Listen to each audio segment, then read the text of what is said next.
Rose Simões está conosco aqui para esta quarta palestra com o tema Relacionamentos afetivos e evolução, novos tempos de arranjos familiares. Falando sobre relacionamentos afetivos no mundo de hoje, aparências, fugacidade, consumismo, né, Rose? Portanto, a Rose, que ela é psicóloga clínica com especialização em terapia regressiva a vivências passadas, hipnose e também abordagem sistêmica. Rose, é uma alegria mais uma vez estar contigo aqui. Que Jesus lhe abençoe a sua fala. Fique à vontade e um bom trabalho. Obrigada. Lá vou eu dar trabalho para quem faz as filmagens. Boa tarde, moçada. Tudo bem com vocês, a Cidade do Divino? Tão querida para o meu coração.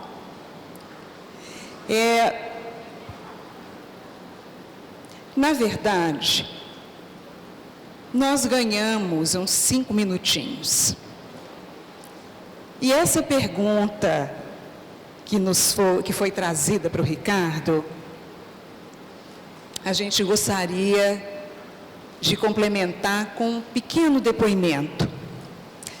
Eu creio que as pessoas que me conhecem, que nós já nos encontramos em outros momentos, talvez já tenham escutado essa nossa narrativa. Mas eu vou compartilhá-la com vocês, porque é muito interessante como que os benfeitores espirituais providenciam o que a gente verdadeiramente necessita, e eles deixaram uma espécie de laço e ligação entre a fala do Ricardo e o tema que eu vou compartilhar com vocês. Ontem, nós recebemos a notícia de que estamos nos despedindo de alguém muito especial na minha história pessoal. Eu estou vendo gente balançando a cabeça, então eu acho que já entrou no campo, como a gente costuma dizer.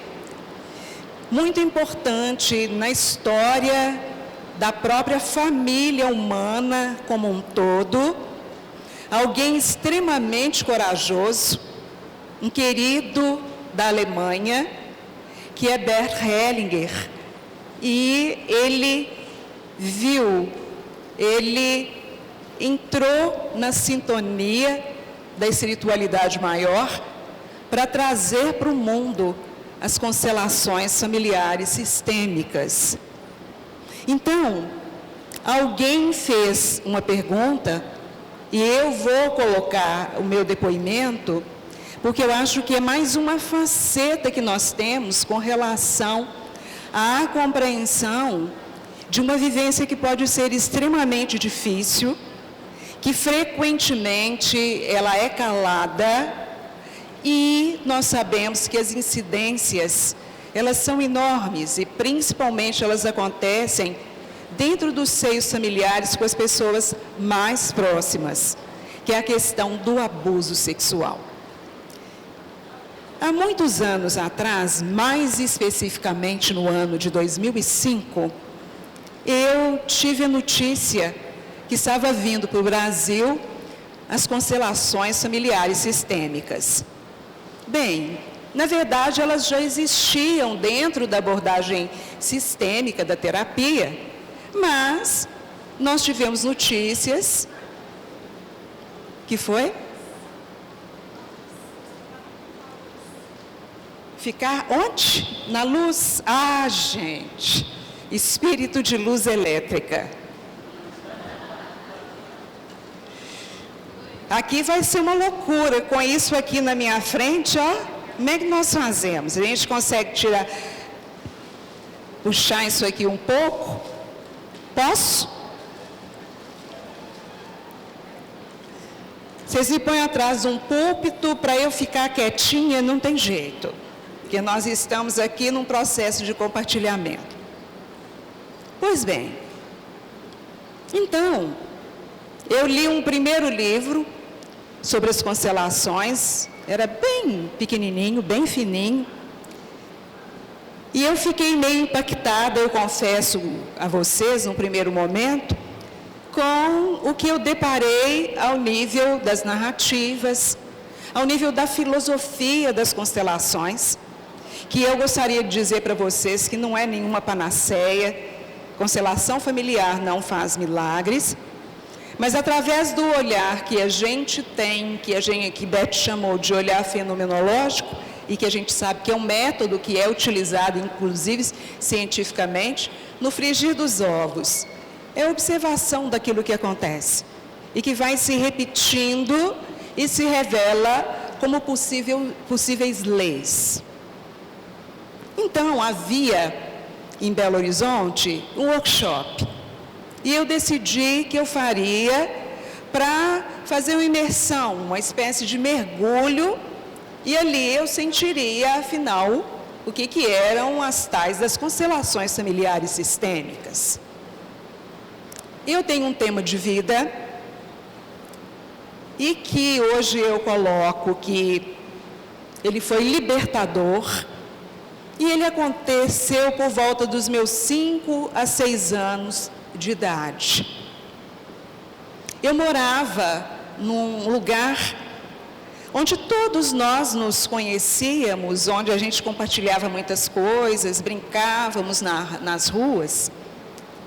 Então, eu fui a um armazém para adquirir algo que a minha mãe me solicitou. E quando eu andava pela rua, eu passei na frente de uma casa onde estava o pai de uma das nossas amigas mais queridas de brincadeiras.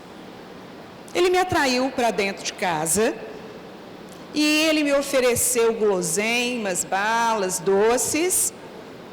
E, de repente, ali dentro, ele me abusou, muitas coisas ocorreram, e ainda ali eu vi que o meu anjo guardião não estava dormindo, porque não ocorreu o pior que seria a penetração. Não sei de onde veio uma força, eu briguei muito com esse homem, eu caí sobre a cama, e como ele estava nu, completamente despido, eu saí correndo daquela casa, mas não sabia como voltar para a minha, porque eu teria necessariamente que passar pela porta dele, e eu tremia, eu chorava, e foi extremamente difícil, mas no meio daquilo tudo eu pensava, eu só não posso falar com meu pai, porque alguma coisa me diz que se ele souber, ele vai matar esse homem. Então, eu me assentei ali e fiquei aguardando por um tempo. Daí a algum tempo a mamãe veio para me buscar, eu não disse nada. Ela me levou para casa até brigando pela demora e foi algo assustador. Eu me lembro que depois eu tive sonhos, mas não dizia nada, e eu fui trabalhar isso numa terapia, na minha primeira terapia, quando eu já era adolescente. E essas vivências, elas têm um profundo significado porque a gente sente que elas são feridas na nossa alma. Podem tocar no corpo, mas mexem com o que a gente tem de mais profundo. E são dores que realmente elas demoram, né? Décadas, e feridas demoram muito tempo para cicatrizar. Ok, aí fui trabalhando isso. E quando eu fiz a minha primeira terapia, foi muitíssimo bem trabalhado o tema, mas eu percebo que a gente, naquele trabalho, ainda não havia alcançado a profundidade possível dessas vivências. Mas eu achei que eu estava perfeitamente bem. E aí, quando surgiu a oportunidade, falei, é esse tema que eu vou trabalhar. Então, eu levei para o local onde ocorreria o workshop. E como é que isso acontece? um grupo se encontra. E esse grupo, ele tem pessoas, algumas levam temas específicos para trabalhar, outras são ali participantes, mas a gente não demora nada para perceber que é um encontro profundamente solidário e um encontro de um amor muito profundo. Tanto que as constelações familiares, elas revelaram as leis do amor. E que na medida em que nós vamos adentrando nos meandros, a gente vê que são leis do amor que curam. Porque o mesmo amor que cura é o amor que muitas vezes, através desses emaranhamentos, nos adoecem. Aí, eu estava ali dentro da sala e eles pegaram uma pessoa e colocaram para me representar. Fiquei sentada, olhando, já extremamente emocionada, e essa pessoa tomou uma posição, quando ela estava ali, assentada, ela se via tão assustada, e eu preciso colocar um detalhe. Para fazer constelação, a gente fala o mínimo. A gente não dá nada além do tema que a gente está desejando trabalhar e olhar para uma imagem de possível solução. Daí, algum tempo, ele me pediu para entrar no lugar dela. E essa posição que ela tomou foi muito interessante, porque é como se tivesse passado um filme. E eu trouxe lá, de anos antes, um encontro com esse homem que havia me abusado, que era um pedófilo. Ele havia saído da condicional, porque depois ele foi preso, e ele estava nas lojas Americanas, no centro de Belo Horizonte. E eu fiquei lá, encolhidinha e paralisada, quando eu vi. Aí eu adentrei. De repente, eu não sabia porquê, eu estava ali olhando para o chão. Ele pediu a alguém que viesse e deitasse. Depois eu fiquei sabendo, óbvio, que quando isso acontece, hoje a gente inclusive conduz constelações, que havia alguém morto.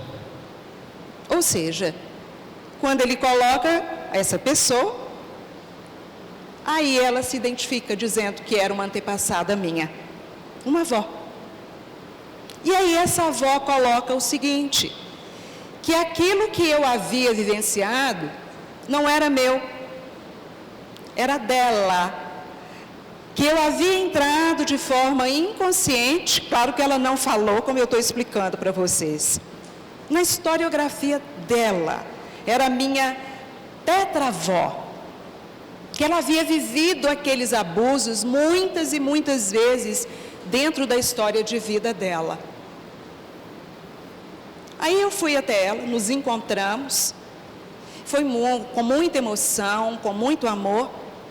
Ela olhou para mim no olho e falou: Fia, eu te amo muito, mas eu queria lhe dizer, segue, porque o que você está vivenciando não é seu. Você está em sintonia com o que é o meu destino. E eu tenho forças para eu vivenciar o que é o meu destino. Então eu gostaria que você seguisse adiante. Olha para mim. Eu estou muito serena. Eu tenho plena consciência do que eu estou vivenciando. Aí, eu levantei. Ele já havia colocado um representante também para esse pedófilo.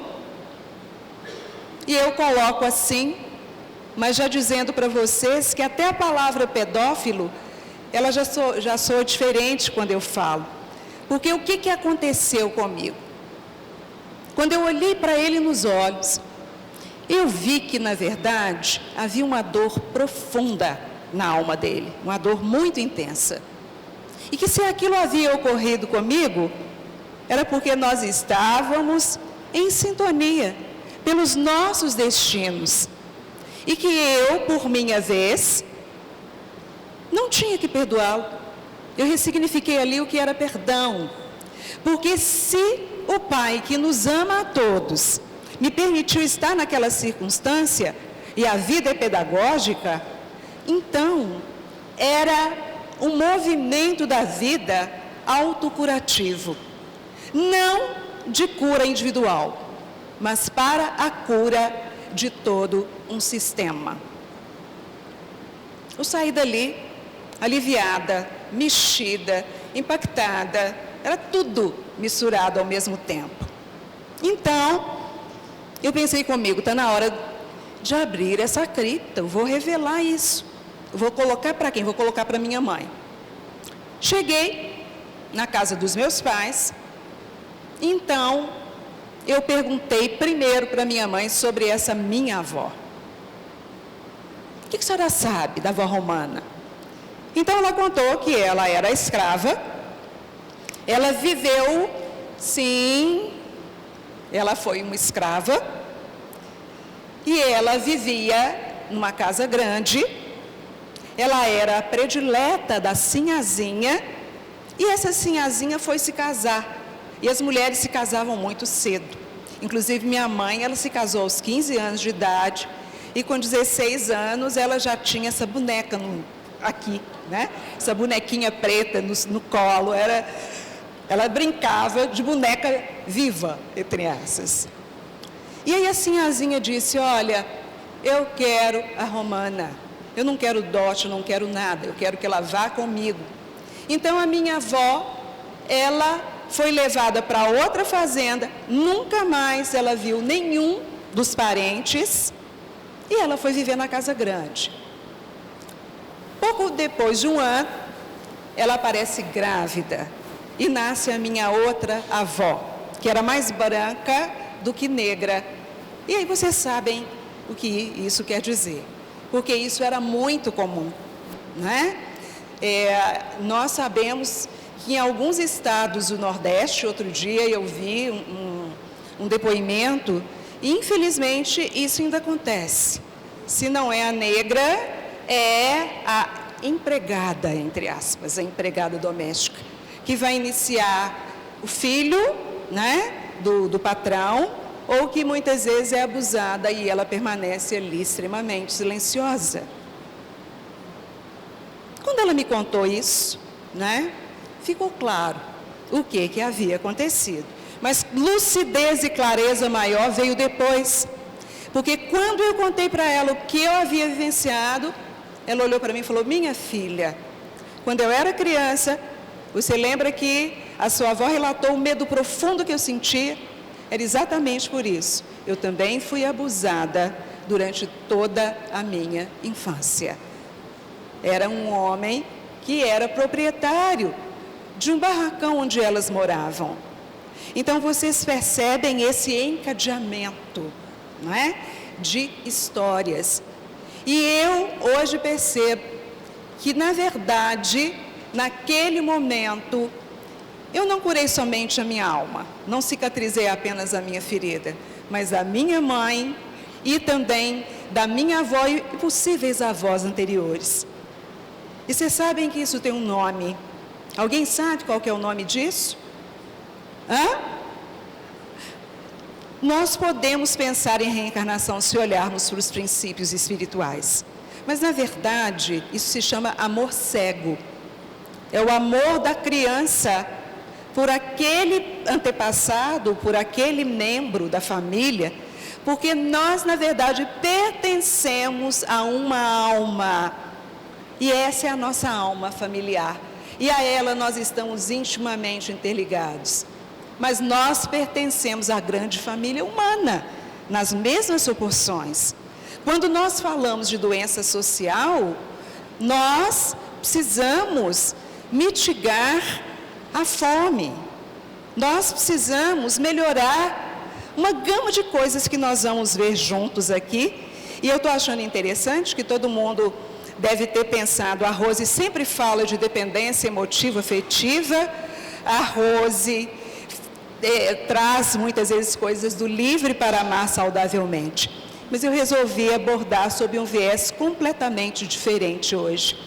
Precisei adentrar nesse tema. Eu diria para vocês que ele é extremamente novo.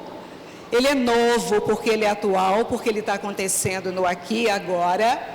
E nós vamos construir esse tema através das nossas trocas nessa manhã. Eu vou começar, eu acho que eu vou atrapalhar a câmera, porque eu quero que as pessoas possam visualizar. Vocês estão conseguindo ver, inclusive lá atrás? O que nós temos aí? Oi? Então é a árvore da vida. Então, vamos lá. Me diga tudo o que lhes ocorrer sobre o que vocês estão visualizando aqui. A árvore da vida, nutrida pela energia dos antepassados, está bem aqui, não é? Eu falei de emaranhamento agora. São esses emaranhamentos com os quais a gente se sintoniza, muitas vezes inconscientemente, que nos tornam sintomáticos, que fazem com que a gente repita as histórias daqueles que estão mergulhados, inseridos na grande alma que é a nossa família, não é? Nós vamos resgatar muito isso aqui, porque é de extrema importância, filhos, e a força da vida vem das nossas famílias. Vamos já compreender. Eu falei de leis sistêmicas, que são as ordens do amor, né? Olha o coração de tudo isso, olha o centro que pulsa. O amor, né? Felicidade, se nós pensarmos na sua forma mais sublime, é saúde. Ela se confunde com saúde, é o homem são, que é feliz plenamente. Nós vivenciamos uma felicidade relativa, né, ao nosso planeta, mas a felicidade plena, ela é saúde.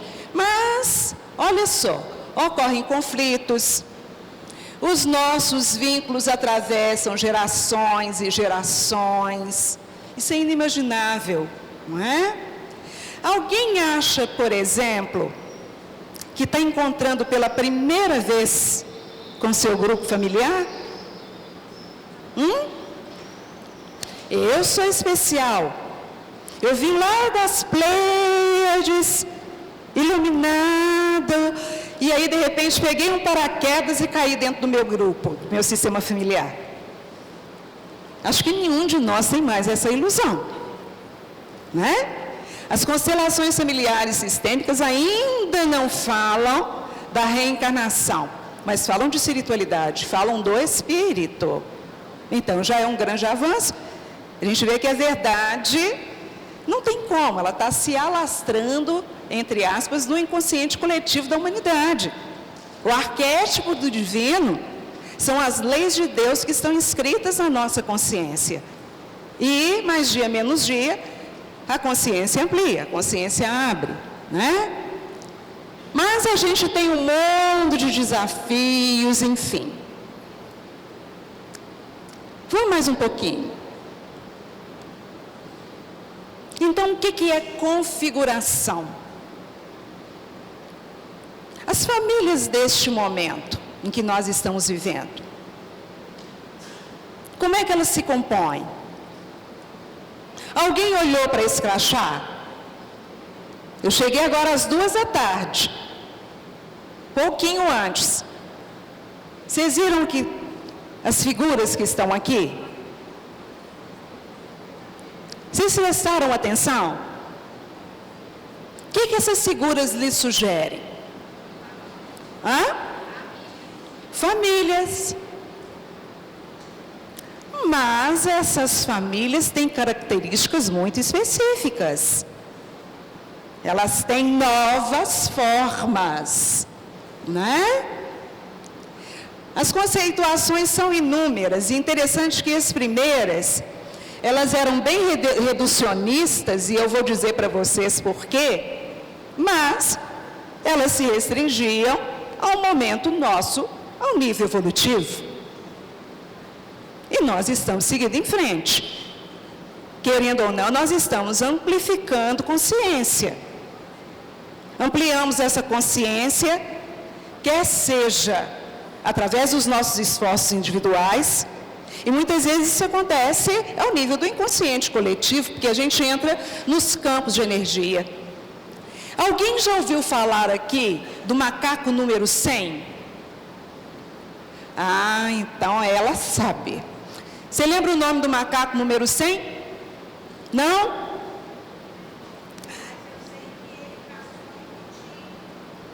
É. Ó, e olha, era um macaco, né? Mas isso acontece também o tempo inteiro. Vocês têm dúvida que nesse momento que nós estamos caminhando no início da semana para a primavera, né? Está chegando aí, ó. O que nós tivemos agora ao nível de floração? O que floriu? Os ipês, de todos os tons, primeiros amarelos, os rosas. Vocês já viram o ipê branco, que eu vi essa semana? Roxo, rosa, o ipêzinho também, verdinho, clarinho. E é muito interessante que o ipê amarelo é uma essência floral. Olha que nós já temos as flores trabalhando pela nossa saúde e harmonização. O ipê amarelo é a fênix do sistema floral, filhos de Gaia. Ele trabalha com a morte e o renascimento, com as mudanças de ciclos. Então tem tudo a ver com isso que nós estamos compartilhando. Mas voltando ao IMO, olha que coisa interessante. Alguns cientistas, eles resolveram fazer uma pesquisa nas ilhas do Pacífico. Então é um grupo enorme de ilhas. Levaram o quê? Eles iriam fazer essas pesquisas com macacos, e eles levaram algo que eu acho que é preferência nacional. Tem alguém aqui que não gosta de batata doce? Gente, eu posso contar. Batata doce é uma coisa sensacional. Até eu que não gosto muito de doces, gosto de batata doce. Parece que ela foi temperadinha, sob medida. Bem, aí, gente, pegavam a batata doce, jogavam para os macacos, elas caíam no chão, ficavam sujas de terra, de areia, e aí o macaquinho pegava a batata, levava a boca e ficava extremamente incomodado e jogava a batata fora. E foram repetindo, Até que, de repente, aparece o macaco número 100, que é o IMO. Olhou para a batata, pegou a batata, lavou a batata e comeu e se deliciou. A partir dali, o que vocês acham que passou a acontecer? Todos os macacos passaram a lavar a batata. E atentem para o detalhe, só daquela ilha? De todas as ilhas do Pacífico. Percebem como que nós estamos intimamente interligados? A física, ela fala dos campos de energia, né? Então, isso é de uma extrema importância para a gente compreender as nossas famílias. Joana d'Angelis vai além.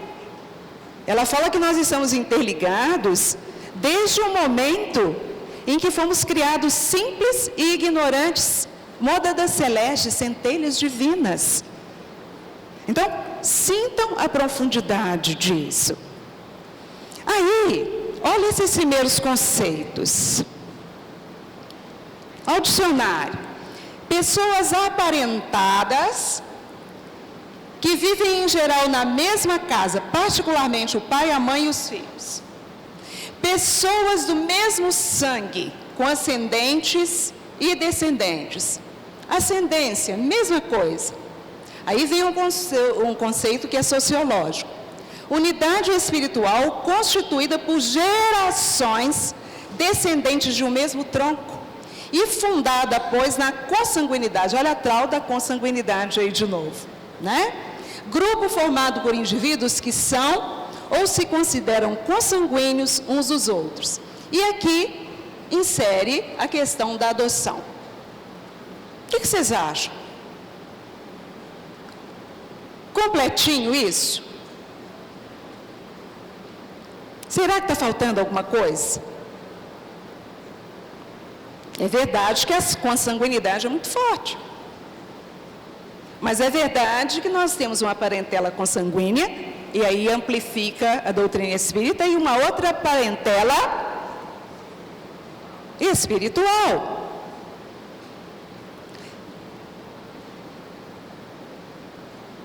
Olha o que Divaldo nos coloca.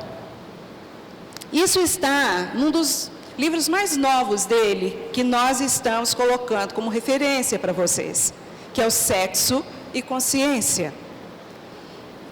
Então ele fala o seguinte, que família, no Império Romano primitivo, a família veio de fâmulos, eram chamados os servos de um grande clã. E o que acontecia? O povo vivia tudo junto, vivia um senhor, o grupo consanguíneo, os agregados, chamados mais tarde de família, foi aí que iniciou. No cristianismo, somente o grupo consanguíneo, aí entra uma outra coisa, fruto da união de um homem e uma mulher. O que isso quer dizer? No começo, gente, o casamento era apenas no religioso. Não existia o famoso casamento no papel, o casamento legal. Ele só passou a acontecer a partir de quando? Na Revolução Francesa, ele ainda era um acordo comercial. Então, o amor, o romantismo não faziam parte. No Brasil, olha quando que aconteceu o primeiro casamento civil. Primeiro casamento legal no Brasil pelo Decreto-Lei 181, Marechal Deodoro da Fonseca, né? Em 24 de janeiro de 1890. Aí casamento vem de casamento, terreno com habitação instalada. Vocês estão vendo por quê? Ficou no nosso inconsciente coletivo isso, que quem casa quer casa. Então ainda é a primeira coisa que você pensa em adquirir quando você vai se casar. Onde é que a gente vai morar? E na atualidade, resulta da união de parceiros que se amam, mesmo sem casamento. O que é melhor é que o Ricardo, gente, antecipou muitas coisas. Então, eu acho que nós vamos poder aproveitar. Eu não vou ter que trabalhar alguns conceitos inteiramente. Aí, para a gente olhar para esses temas que nós estamos olhando, essas famílias reconstituídas com novas formas, nós precisamos olhar não somente através da sociologia, através da psicologia, quando nós colocamos um momento, nós mostramos através do direito, porque as mudanças ocorrem todos os dias, através da história. Nós precisamos olhar sob a ótica dos princípios espirituais. Quais são os efeitos da dissolução da família, né? Os espíritos são muito claros. Se ela se dissolve, há a recrudescência do egoísmo, que é o ego mais ismo, eu demais. Agora, gente, isso aqui é fundamental. Os laços de família são uma lei natural. Pensem, há crias de animais que eles nascem, daí algumas horas eles estão de pé, e daí a pouco, né, já mamaram e estão caminhando tranquilamente. A cria humana é aquela que gasta mais tempo no aconchego e no colinho da mãe. É a mais dependente. E se não houvesse, então, como lei natural a família, quem é que iria cuidar das suas crias. Então, a família é uma célula básica da sociedade. Uma sociedade feliz, ela deve ser estruturada tendo como base o núcleo familiar. E uma célula saudável se multiplica. Nós não falamos do macaco Imo, que de uma forma, inconsciente, ele trouxe uma evolução para os macacos, dos quais viemos efetivamente. Nós sabemos que tem controvérsias e que uma parte da nossa evolução, ela acontece em outro mundo, são as evoluções em dois mundos, Nós temos enxertias que são feitas aqui e que também impulsionam a nossa evolução. Mas nós temos os nossos antepassados, macacos. Bem, e vem Joana d'Ângeles e introduz a questão da constelação de indivíduos. Quem é que tem mais ou menos a minha faixa etária? Eu nasci em 1957. Quem é da década de 60? O que estava acontecendo nesse momento no nosso planeta? A Revolução Hippie, o que ela pregava?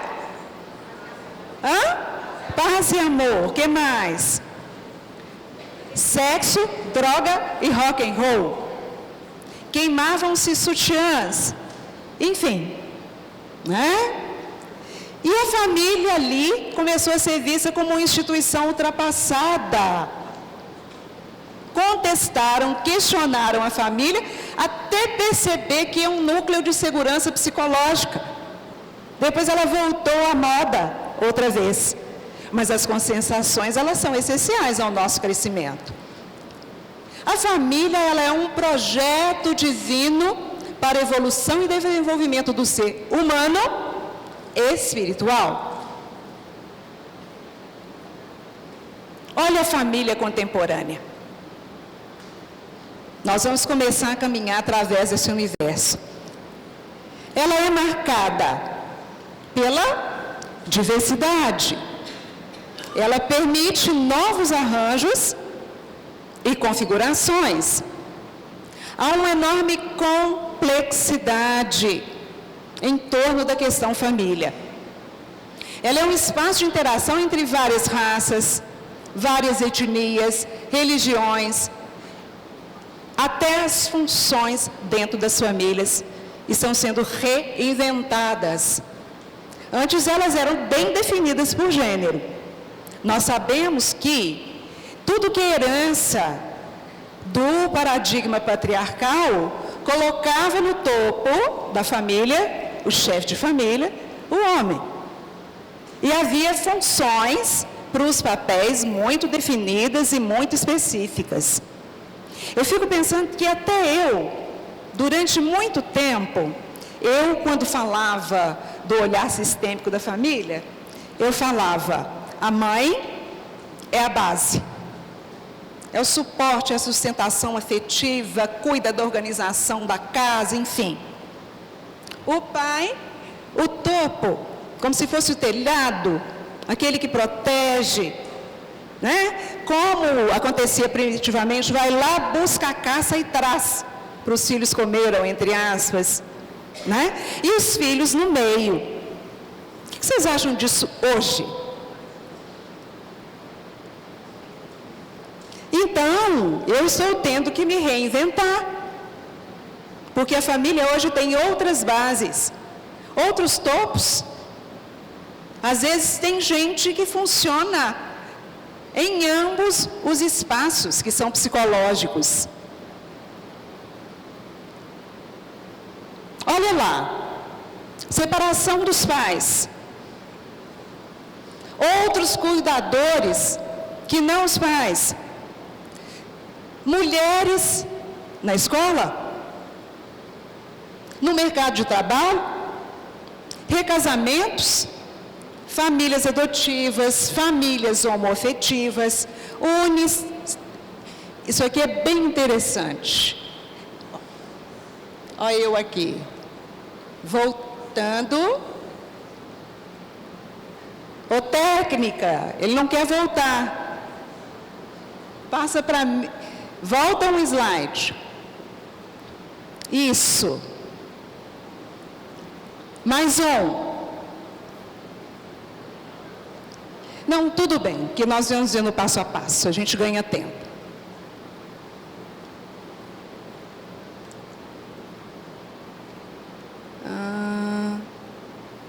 Não. Como é que eu faço com o voltante aqui? Que não está querendo funcionar. Tem hora que essas coisas acontecem aqui, viu? Volta um pouquinho para mim. Mais. Aí. Avança um. Ótimo. Eu vou falar dessas famílias uninucleares também. Individualismo, enfim. Olha o que nos diz a visão cósmica de Joana d'Ângeles, em Após a Tempestade. Formamos uma grande família na sublime família universal. Uma equipe de espíritos afins, vinculados uns aos outros desde o instante divino em que fomos gerados pelo excelso Pai. Cristo nos convoca outra vez ao despertamento e ao trabalho de soerguimento pessoal, que em última análise é o soerguimento da Terra mesma. Nós somos células do organismo universal, por enquanto enfermo, em processo liberativo, sob a preciosa terapêutica do Evangelho restaurado. Soa-nos, porém, a hora libertadora e o instante é azado. Pergunta para vocês. Que fazer primeiro? A reforma social ou a reforma íntima? Quem acha que é íntima até lá atrás? Levanta a mão. Pode abaixar. Quem acha que é social, levanta a mão. Alguém acha que são as duas?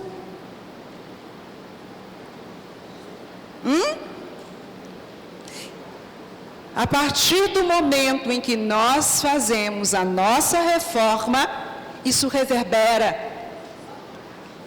Então, automaticamente, nós estamos reformando a sociedade. Então, a resposta é que são concomitantes. Acontecem ao mesmo tempo. Passa o próximo para mim. Olha lá. Perguntas. Muitas perguntas. O que é parentalidade?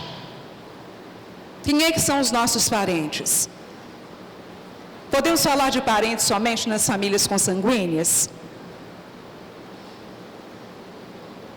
Se a sua família não segue os moldes tradicionais, ela pode ser considerada menos válida? A família é uma união exclusiva entre um homem e uma mulher? Não? E agora? Quem é que vai cuidar do papai e da mamãe que são idosos? É mesmo? Nós sabemos que a população de idosos está crescendo. E, infelizmente, ao mesmo tempo, o número de abandonos. Nós já começamos a trabalhamos pelo Setembro Amarelo, mas nós vamos continuar a nossa caravana. Vocês sabem as faixas de vivência, as faixas etárias onde ocorrem um maior número de suicídios? Adolescência, né? Infância também, mas adolescência principalmente e idosos. Aí vocês perguntam por que as pessoas não noticiam? Com o idoso é diferente. Elas têm vergonha de dizer o que efetivamente está acontecendo.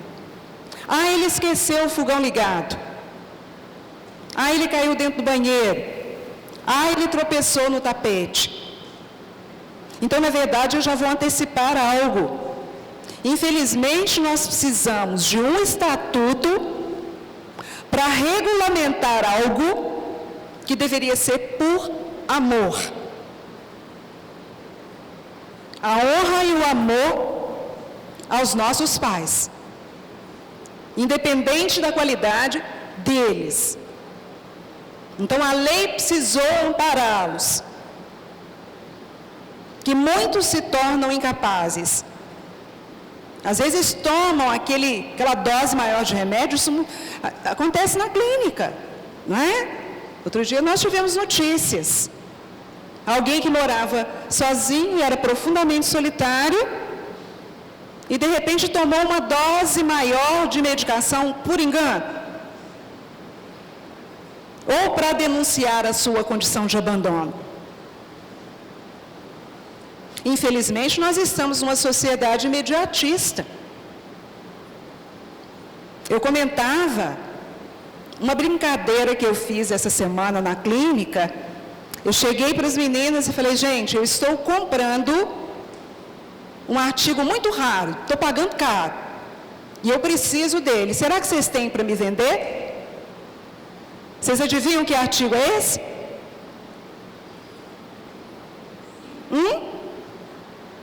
Quem sabe vocês têm para me vender? Esse artigo chama-se tempo. Tempo. O tempo para as relações. O tempo para a convivência. O tempo para o olho no olho. O tempo de jogar a conversa fora. O tempo, o tempo, o tempo. E esse imediatismo, ele gerou uma outra doença, seríssima, porque se a gente não tem tempo, não é a individualidade. Porque nós somos individualidades, melhor dizendo, somos centelhas divinas e a gente precisa se autorrealizar. Quando nós falamos de auto-amor, nós não estamos falando somente de estima. Nós estamos falando de algo que dá trabalho. Auto-amor é autorrealização. É me autodesenvolver com todas as sementes divinas que estão na minha intimidade. Inclusive, holo-amor. Eu só posso amar saudavelmente a outro, a outrem. Só posso vivenciar o holo-amor se eu me amo saudavelmente. Então, é autorrealização. Então, o individualismo, não é individualidade, é individualismo. Eu demais. Só dá eu. Nós não podemos cair nessa ilusão. Porque eu li lá no Livre para Amar Saudavelmente que eu tenho que me amar. E porque eu tenho que me amar, então, eu vou para o excesso? Eu me isolo, eu me insulo? Eu fecho os meus olhos? E o holo-amor?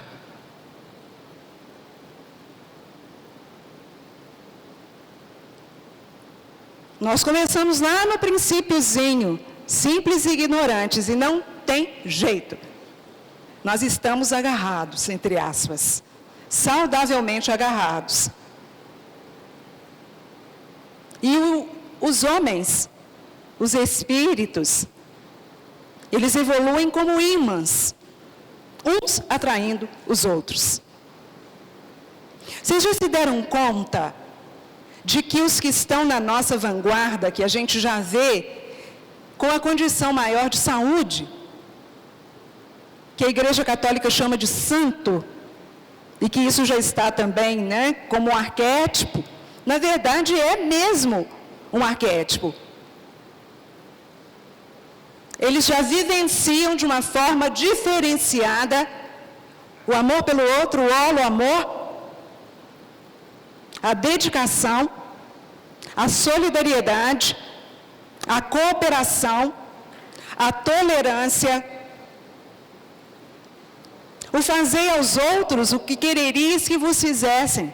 E se eu me colocasse no lugar dessa criança aqui, ó, que está abandonada? O que eu gostaria que me fosse feito? Então, o código divino está aí à nossa disposição, inscrito na nossa consciência. A ética da vida nos chama o tempo inteiro, todos os dias da nossa vida. E aí nós corremos, e não temos tempo para amar.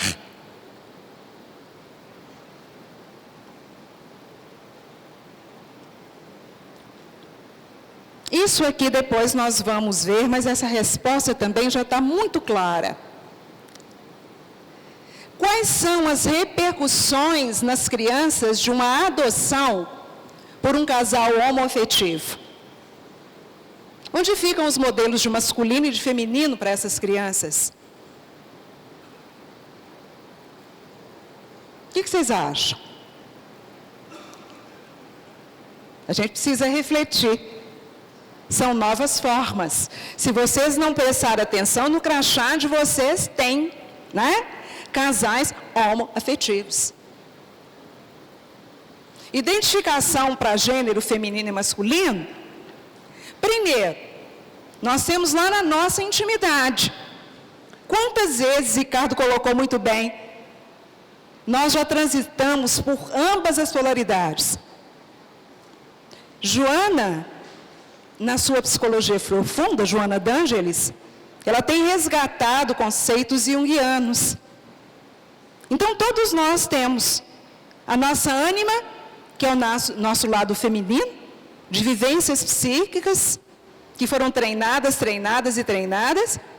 e o nosso ânimos. Isso é conquista do ser, isso é conquista do espírito. Por isso é que o espírito, ele é assexuado. E é muito claro, quando Kardec pergunta, né, aos espíritos, acerca de a existência ou não, de sexo nos espíritos, a resposta deles é de uma lucidez imensa. Não como concebeis. A gente não tem nem matéria mental ou psíquica para a gente conceber o que acontece. É alimento muito profundo. Quando o Ricardo falava hoje acerca do sexo, onde a sede do sexo, a fonte do sexo? Onde? Será que não passa pela mente? Vamos além.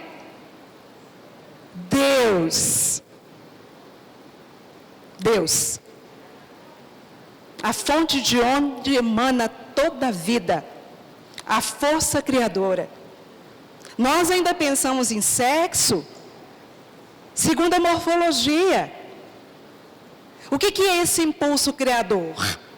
Imaginem que a gente tem um grande container, uma caixa d'água imensa aqui.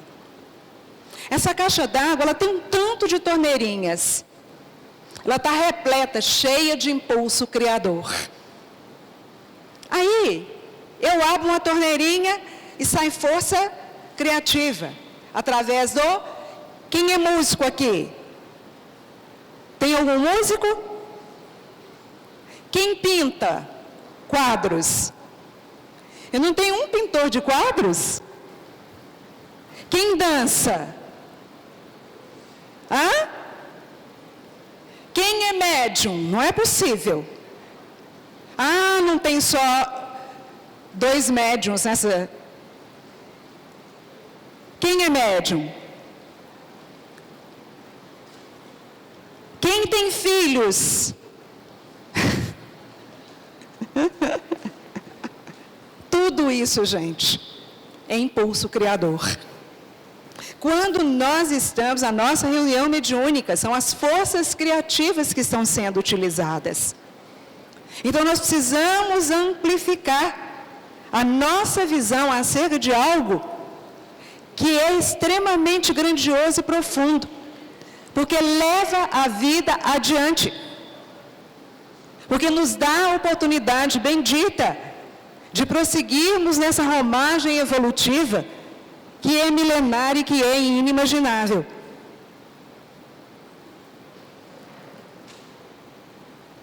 Bem, temos visto que a família está em crise. O que é crise? Antes de eu dar a cola, eu quero perguntar: o que é crise?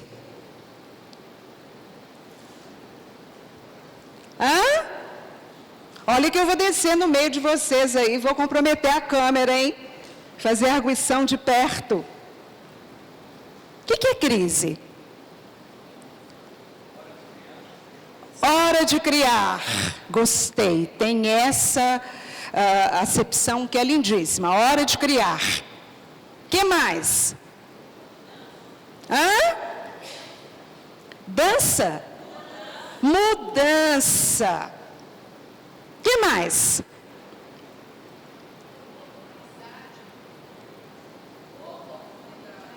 Oportunidade. Pronto, quando eu colocar ali, ó, né? Vocês já resgataram tudo. Mais algum significado para a crise? Quebra de paradigma. Nós estamos no paradigma do espírito, da espiritualidade. Espiritualidade não é religião.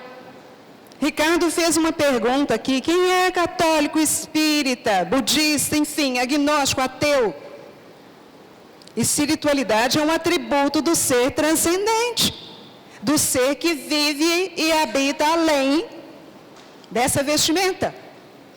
Porque a gente pode respirar do lado de cá, mas sinto muito, isso aqui está morto, ó. O que a gente visualiza e acha que é a vida é maravilhoso, sim, mas é temporário. Nós vivemos e habitamos em outras dimensões. Evolução em pelo menos 2 mundos, porque pode ser em mais.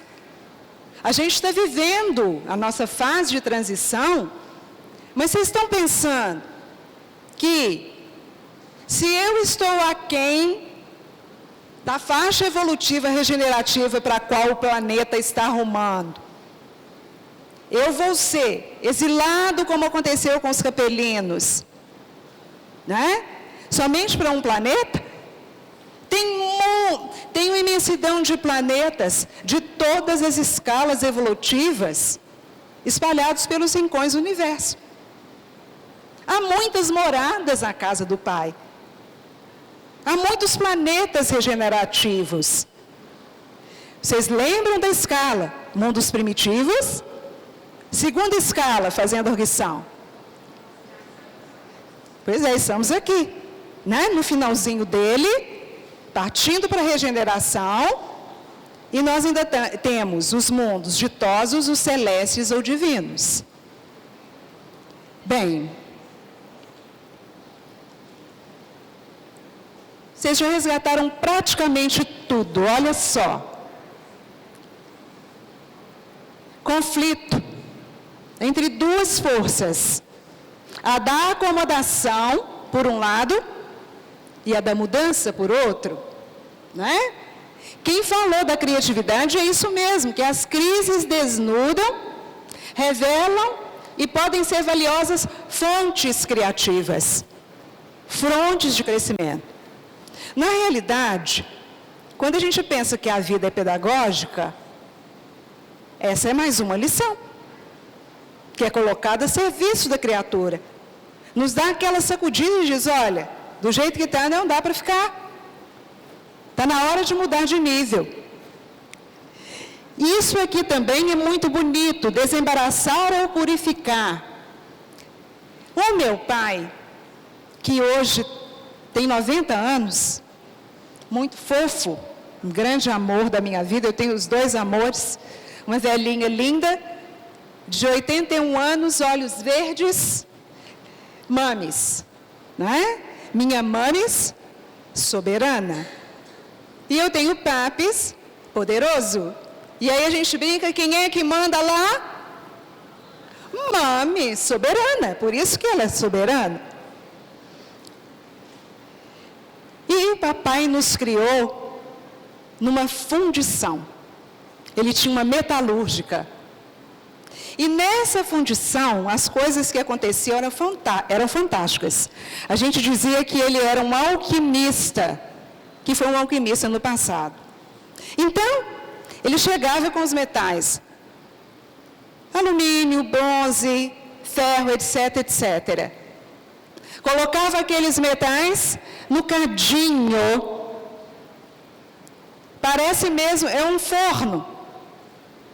Elas são levadas a alta fusão. Derretem, mas já tem esperando ali uma forma que vai receber esse material derretido. Só que antes ele já moldou o que ele quer reproduzir.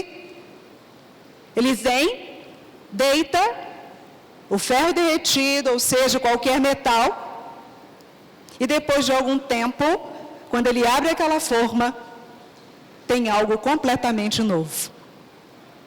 Então, vocês percebem o que está acontecendo conosco neste momento?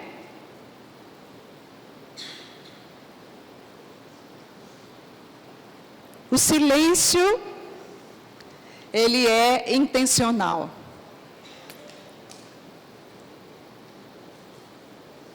Aí nos diz Célia Laborne, a humanidade como um todo está sofrendo as dores do seu próprio burilamento, do seu despertar num nível mais alto.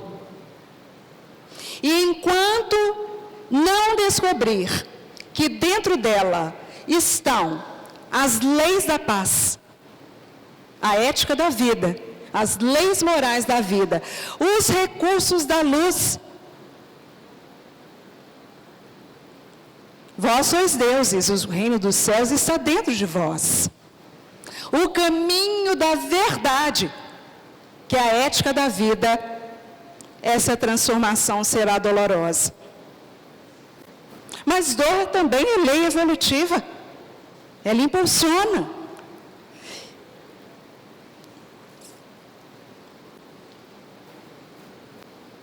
O Livro dos Espíritos nos diz que o homem não pode ficar perpetuamente na ignorância, porque ele deve atingir o fim que foi marcado pela providência. Então, veja bem que coisa mais interessante. Os Espíritos nos dizem que a grande revolução deste momento é moral. Moral. Porque vejam bem, eu costumo dizer, fruto de observação, tem mais avanço tecnológico para a gente fazer? As coisas mudam a cada minuto. Novas e novas descobertas, voos e mais voos da inteligência. E aí eu pergunto, nessa sociedade voltada para o ter, consumista, imediatista, voltada para o status, o sucesso, a performance, que são os valores materialistas, tem nos feito felizes? Aquela felicidade essencial? Você trabalha, trabalha, trabalha, trabalha, trabalha, trabalha, trabalha. Mas alguém está tendo tempo de ver a lua lindíssima que estava no céu, porque é a mesma para mim que é para vocês, que estava alaranjada. A gente olha e não vê. E tudo isso está empobrecendo a nossa sensibilidade. Quem escuta as suas intuições? Não dá tempo, não é? Intuição é também um dos nossos sentidos mais, eu diria, queridos e acessíveis. Porque a intuição, ela é um encontro harmônico entre o sentimento de um lado, as percepções, ela é uma visão de síntese, e o pensamento. Quem é que escuta a intuição? Nós precisamos parar para intuir. E o Ricardo lembrava bem. O que é o essencial? O essencial é simples. Ele não depende de nada que está do lado de fora. No nosso livro, eu digo nosso porque é dos espíritos e de toda a equipe que trabalhou junto, o Livre para Amar Saudavelmente, a gente trabalha com os 3 tipos de prazer. Então ali a gente resgata o prazer saudável, porque nós precisamos viver com prazer. Como é que eu não vou sentir o contentamento de olhar para a lua? A beleza dos ipês, uma comidinha gostosa, enfim, tudo que a vida me oferece. Senão também não vou ser grata a esse planeta. A Gaia, que me acolhe,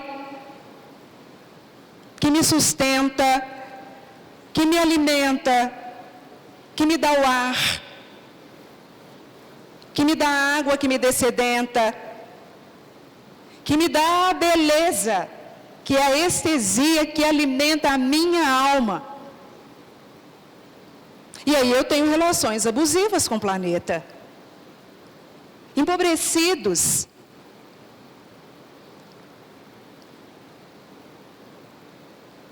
Quando então nós falamos do que é essencial, nós estamos falando dos prazeres essenciais, que são os prazeres do espírito.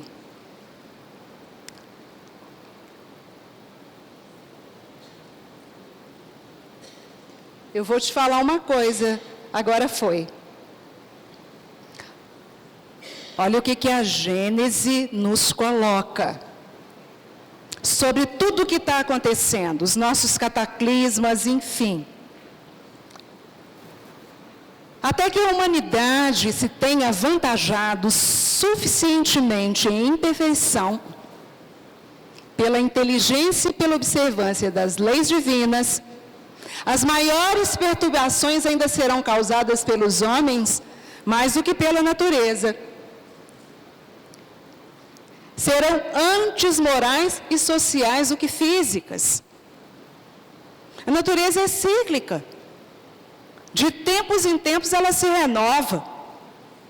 Às vezes nós ficamos assustados com uma chuva que cai. Depois que ela passa, por mais intensa que ela seja, como é que a gente sente o ar? O ar que a gente respira.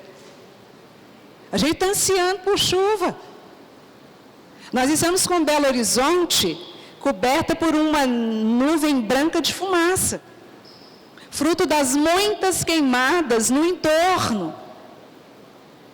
Orando, quase fazendo dança de índio, para a chuvinha cair e lavar. Então, existem sim as mudanças naturais. Elas são essenciais para o planeta. Mas e o quanto que nós estamos interferindo?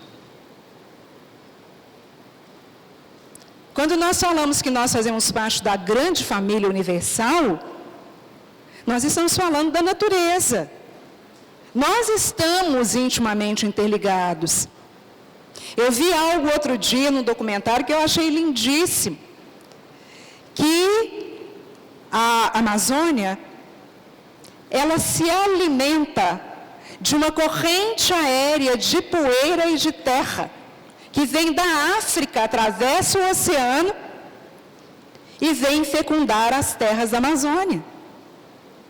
Porque, na verdade, a Amazônia tem chuvas que são torrenciais e constantes. Isso tende a lavar, muitas vezes, os nutrientes do solo.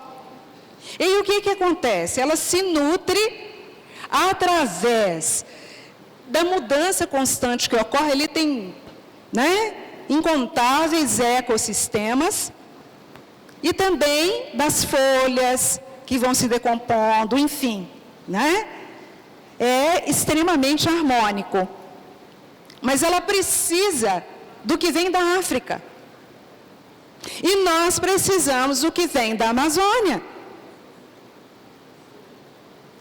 Eu vi uma corrente, um rio aéreo, que desce da floresta e vem atravessando uma parte da região norte e chega a Mato Grosso do Sul, e desce para a gente aqui, chegando até a região sul. Então, muito do que está acontecendo é porque a gente não está tendo essa alimentação. Recentemente, alguns estados estiveram cobertos por essa cortina de fumaça, fruto das queimadas da Amazônia.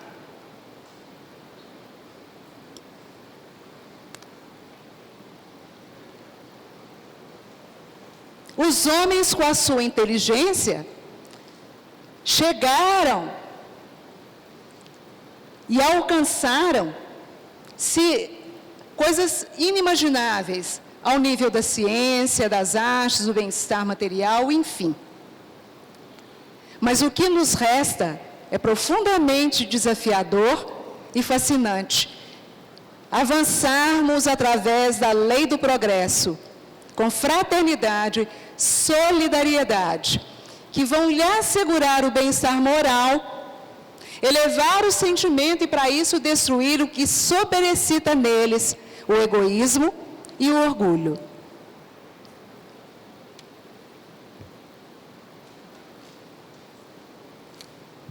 Acho que nós podemos seguir, porque isso aqui nós já falamos.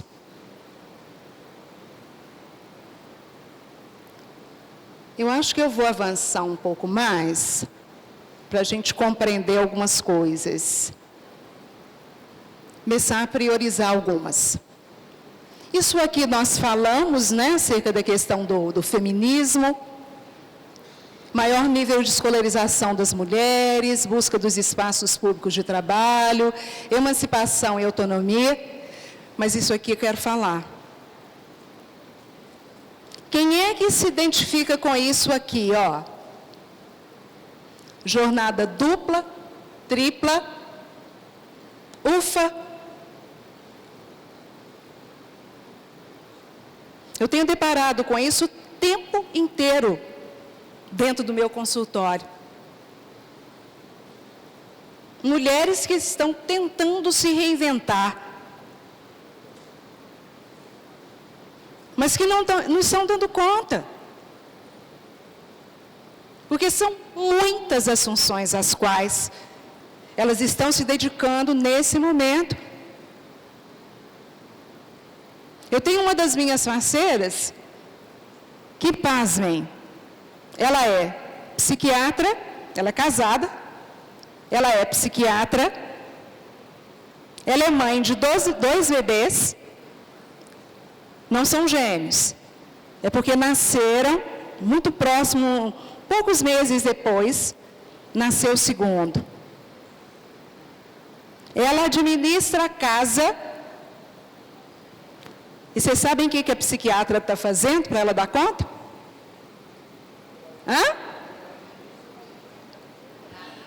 Terapia, que mais? Tomando medicação. Olha o que nós estamos fazendo conosco. Uma ansiedade exacerbada. Alguém aqui já ouviu falar do tal do transtorno do pânico? Você sabe que é uma profunda inquietação íntima, né? E quando a coisa fica feia, do lado de fora também, né? Você custa dar conta. Para o mundo que eu quero descer, será que eu estou tendo um ataque cardíaco? Então é um índice avassalador. Depressão, alguém sabe o que quer dizer?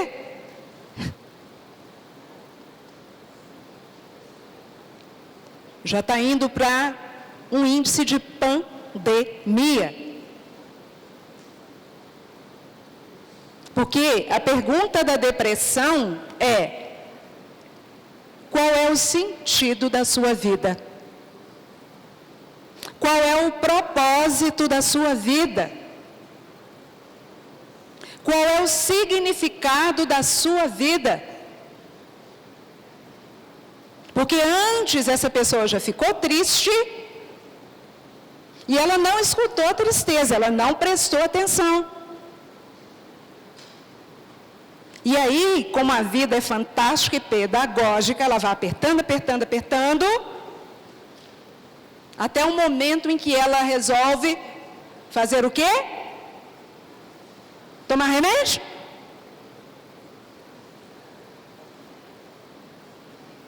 Transformar a sua vida. A gente está precisando se perguntar o que realmente vale a pena. Atrás de que nós estamos correndo? Eu vou dizer para vocês que a gente está fazendo uma profunda confusão. Nós temos colocado 10 minutos? Tudo bem. A escala das necessidades, porque nós temos o que é necessário, o que é útil e o que é supérfluo. E nós vamos fazendo uma tremenda confusão. Porque nós estamos pegando, por exemplo, o que é útil e achando que é necessidade. E pior ainda, o supérfluo está vindo para a primeira escala nossa de valores. Outro dia eu vi uma pessoa que ganha a vida dignamente como diarista. E ela ganha o seu dinheirinho que é suado. Mas aí ela disse para mim: olha, eu separo para isso. Mas principalmente para o meu celular. Como que eu vou viver se eu não recarregar meu celular? Pelas carinhas que eu estou vendo aí, tem muita gente que está fazendo como ela. Talvez possa faltar tudo, menos o meu celular. É isso mesmo? Será que a gente não pode viver sem ele? Ou podemos usá-lo de forma saudável? Pasmem. Eu falo que o número do meu celular particular é do presidente, é do Bolsonaro, entre aspas. Eu uso com 2 finalidades apenas. Jurássica, vocês vão dizer, para ligar. E a outra, Uber, que eu me locomovo muito assim. De vez em quando faço uma pesquisa mais rápida. Vocês sabem quantas pessoas que eu devo atender em média? Na semana? Uma média de umas 60 pessoas, individualmente falando. Atendemos um grupo de cerca de 80 pessoas. Todo mundo sabe onde me acha. Eu fico um tempo considerável na clínica. Mandam um recado e aí esperam o retorno. Hoje em dia alguém dá conta de esperar? Né? Nossa, mas fulano não visualizou.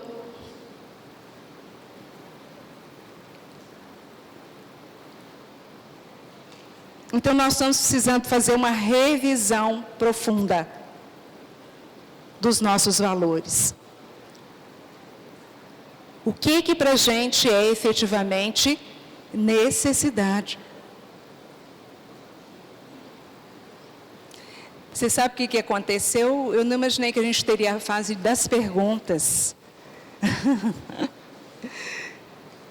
Deixa eu avançar aqui, para ver o que é importante e eu não posso deixar de falar.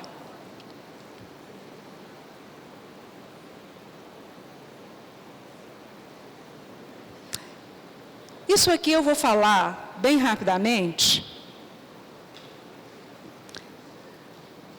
Essa família, esse primeiro arranjo de família,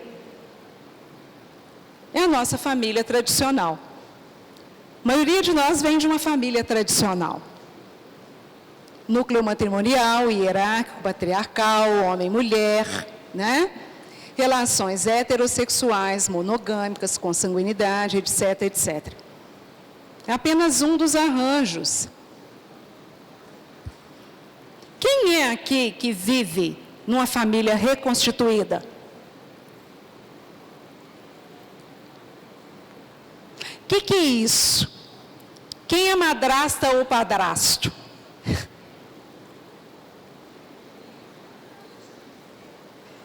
E vocês nem sabiam, né? Não é tão difícil, é uma recomposição. Ô bichinho. Volta para mim, por favor. Não. Aí. Olha lá.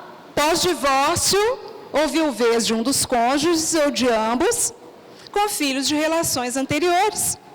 São as famílias que são recompostas. Elas são chamadas de famílias mosaico, que é uma recomposição. Olha lá. Meus filhos, seus filhos, nossos filhos. Às vezes 2 mães, 2 pais, meio irmãos, vários avós, surge o padrasto, enfim. Mas é muito legal, porque aqui o afeto ele passa a ter prioridade em relação à questão da consanguinidade. Binuclear. São 2 núcleos. De um lado está o pai que se casou com a outra mulher, ou que vive com essa outra mulher. Do outro lado, né, está a mãe que vivencia a mesma realidade. E aí ambos são responsáveis pelas crianças. Tem alguma família binuclear aqui? Eu estou achando que a gente está caminhando muito pelo campo tradicional. Famílias monoparentais. Os filhos vivem apenas com um dos pais. O número maior é de mulheres. O índice é impressionante. Em 2012 era cerca de mais de 10 milhões de mulheres. Quem é noveleiro aqui? Olha, levantou a mão. Aquela novela das 9 tem uma família monoparental. A figura da Paloma. Ela cuida e cria das filhas, né? A família alargada ou ampliada. Gente, isso era muito comum no passado. Vive junto ali, olha, na grande família. Convivência na mesma casa, pais, filhos, avós, tios, primos, etc. É interessante que no passado, as famílias viviam muito juntas assim. Vivia quase todo mundo no mesmo terreiro. Então havia o terreiro, aí um filho construía aqui, o outro construía ali, e o outro acolá. As vilas. A gente ainda encontra vilas em São Paulo e no Rio de Janeiro. Só que ali acontecia, como dizia minha avó, às vezes, muito furdunço. Né? Mas ao mesmo tempo, uma rede de apoio. Eu recentemente estava orientando uma parceira minha de terapia, que ela está deixando de ser digital influencer, graças a Deus. Então ela engravidou. E os digitais influencers, eles têm permutas. Então, você divulga lá no seu canal que eu permuto com você um tanto de coisas. Ela chegou na terapia me dizendo o seguinte: Rose, olha, eu busquei uma coach do sono. Eu falei, para você? Mas o que você está vivenciando é natural. Não, para o meu filho não dorme. E também uma coach para amamentação. Eu olhei para ela e falei com ela, isso é muito mais simples do que você imagina. Primeiro, você tem que buscar a sua intuição. E depois, onde buscar? Mamãe, vovó, a rede de apoio. Então, isso é de fundamental importância. Hoje, a gente percebe que tem muita gente voltando para casa por causa da situação do país. A situação socioeconômica tem reeditado essas famílias. E aí eu falo que viver em família é fantástico, mas é incomodar-se. Quem quer viver vida de individualismo, fuja da família. Eu chego na casa dos meus pais, porque eu moro só, então eu sou uniparental por um lado, mas eu tenho uma família maravilhosa. 5 minutos.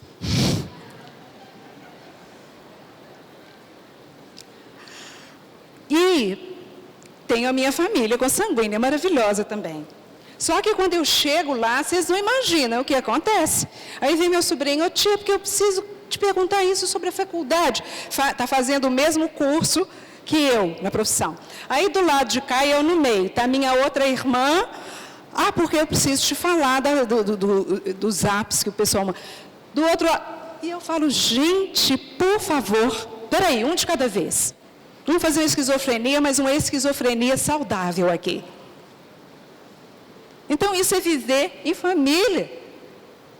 Mas, ao mesmo tempo, é uma delícia.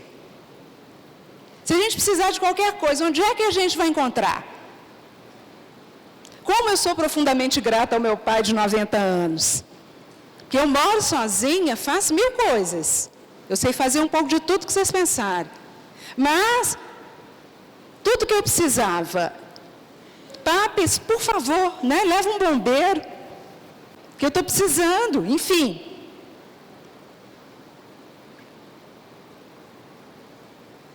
Quase homoafetiva. Isso é muito lindo. Casal formado por pessoas do mesmo sexo. Eu não preciso falar nada para vocês. Porque o Ricardo disse tudo. E nesse menos de 5 minutos que eu tenho, eu vou deixar uma bibliografia para vocês lerem. Que a gente precisa ressignificar essas famílias. Rever esse nosso olhar de preconceito. E preconceito não é conceito. Para ampliar a consciência, nós temos que ir a fundo. A gente tem que ter clareza. Busca, ousar, se questionar, perguntar. Quando vocês virem a lucidez de Joana d'Ângeles e de Divaldo Pereira Franco, que para mim é um homem cósmico, acerca das questões da sexualidade, especificamente acerca das questões das uniões homoafetivas, toda a nossa hipocrisia, ela cai por terra. E aí as pessoas perguntam, mas então, e essas crianças, que são filhas de pais ou mães das ligações homoafetivas, elas têm mais problemas que as outras crianças? Mas não mesmo. Experiência própria. Tem famílias tradicionais que, vez por outra, tem mais confusão do que essas famílias.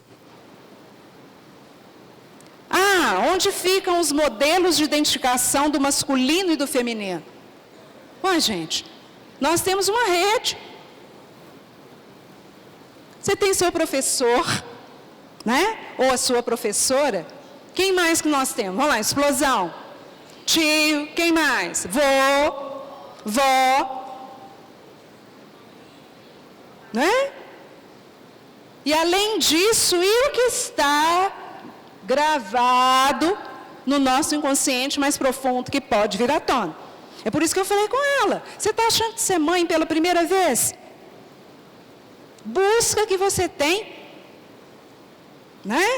Os persas ou os Vedas, se eu não me engano, diziam: vós viveis no meio de armazéns cheios de riqueza e morreis de fome à porta. Famílias substitutas, que são os casos de adoção. Eu não vou entrar nos detalhes, tá? Eu só vou colocar que união estável, isso também não era, né, considerado casamento, mas esse artigo 1723 do Código Civil já configurou a união estável como uma união com todos os direitos, e eu coloquei esse outras aqui, outras configurações, porque nós sabemos com o que nós vamos deparar no futuro. Quando nós encontrarmos com esses seres assexuados, saudavelmente falando, se encontrando pelo planeta de regeneração, imagina que coisa é essa. Aí, eu tenho que encerrar, senão, vou lá no fim. Ô, gente, isso aqui, eu digo para vocês, não é porque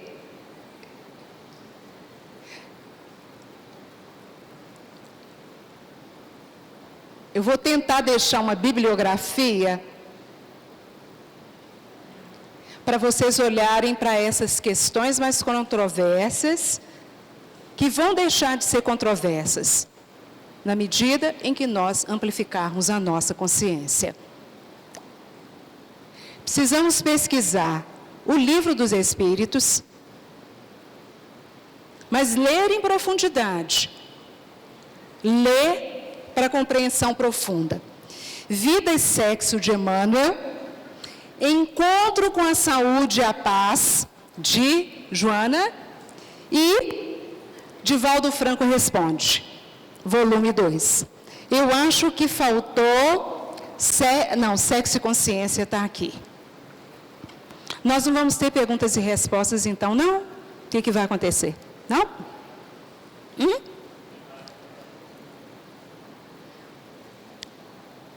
Bem. Alguém me pediu, acho, não sei nem se dá tempo, Emerson já está aí? Ou tem intervalo? Tá. Ô, gente.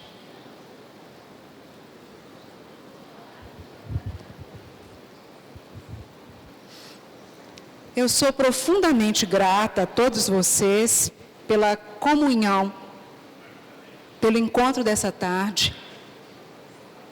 Eu tenho um carinho profundo e especial por essa cidade e sou extremamente feliz de nos encontrarmos mais uma vez. Eu não sou de ficar fazendo merchandising, mas se alguém quiser, a gente deve ter uns 10 exemplares, se muito, do Livre para Amar Saudavelmente. E se alguém quiser adentrar mais e mais, eu acho que a homossexualidade deve ter uns 5 livros aí, que ajuda a gente a amplificar, né? Eu queria olhar vocês nos meus olhos, vocês olhando nos meus olhos, e eu agradecer profundamente com o mantra da minha vida, que é muita paz e muita luz para todos vocês. Que Jesus os abençoe.